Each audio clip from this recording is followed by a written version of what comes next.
Welcome to Bowllan's blog. I'm here with my guest, Derrick, who I'm pleased to have with me. And he is going to share some of his insights and some of his expertise on issues surrounding diversity and something that has been of special interest to me lately, children with special needs and disabilities, and whether or not we're doing enough for them in the world of literature. And I'm reading a book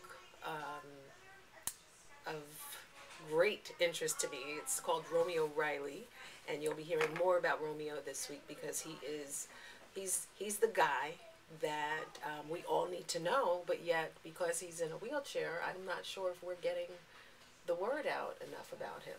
So, Derrick, tell us a little bit about yourself and what your work has included and how we can get Romeo out in the mainstream. Sure.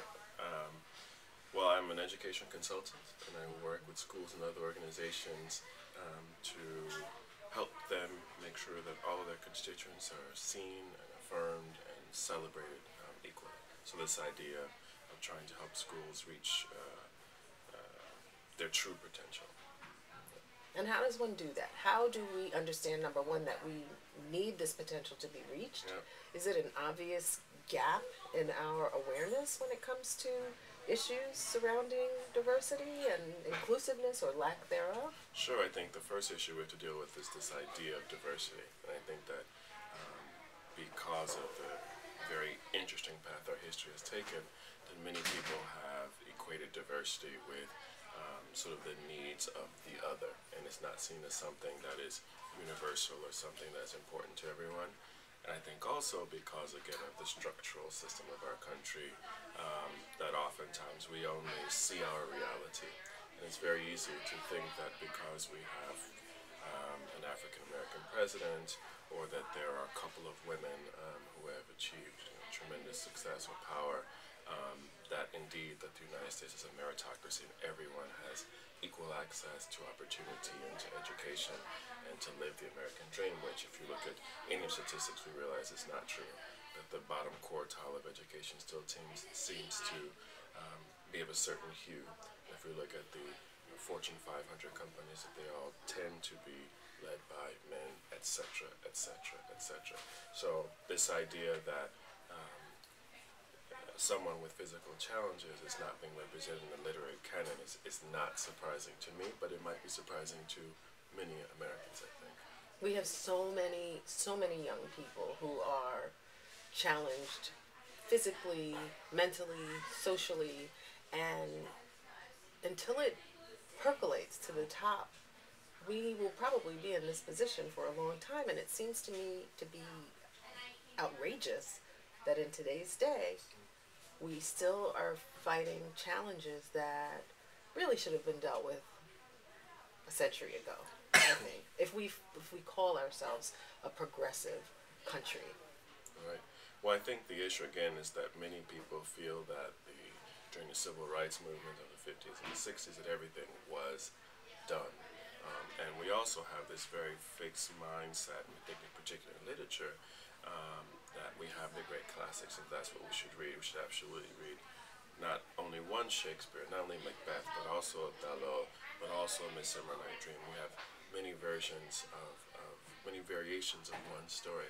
There's a wonderful TED Talk called The Danger of the Single Story, and I think it's applicable here, in which the author puts forth this notion that oftentimes when we're thinking of categories of the others, that we reduce them to one aspect of their personality or to one caricature, and that becomes their story. So if we think of women's literature, or particularly African American literature, we'll think of Maya Angelou. She becomes the African American story. Or if we think of the story of women, if we think of either the bitch who has to fight her way to the top, or we think of the overly aggressive woman who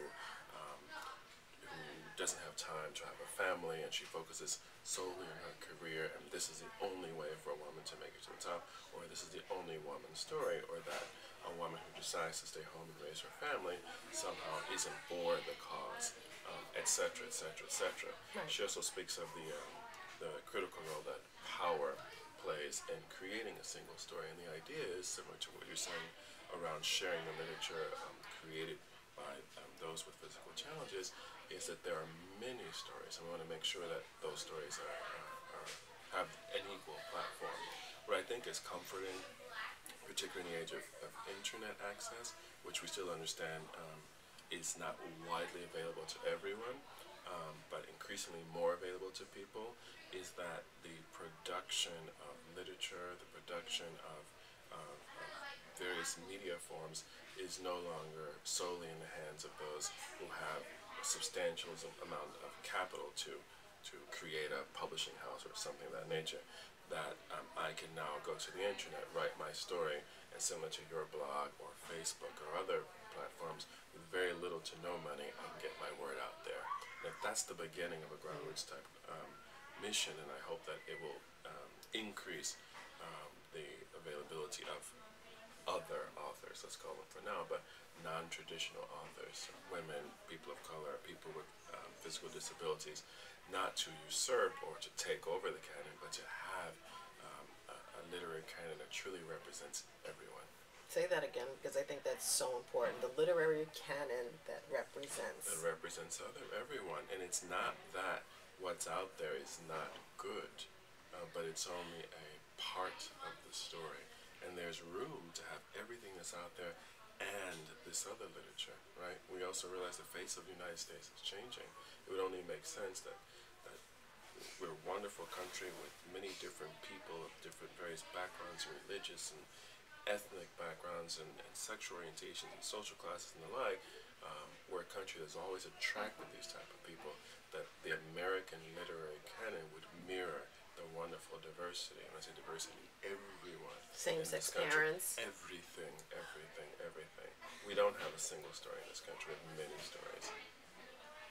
And I just want to close on the fact that when you meet Romeo Riley, you're Yes. going to fall in love with him. Because I open the book, I know that he's in a wheelchair. Yes. And that's okay.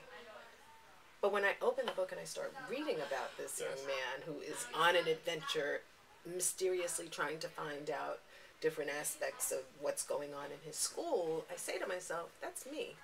That's right. Romeo Riley is me, and he's you, and he's everybody, but yet he's not on the bookshelf in schools.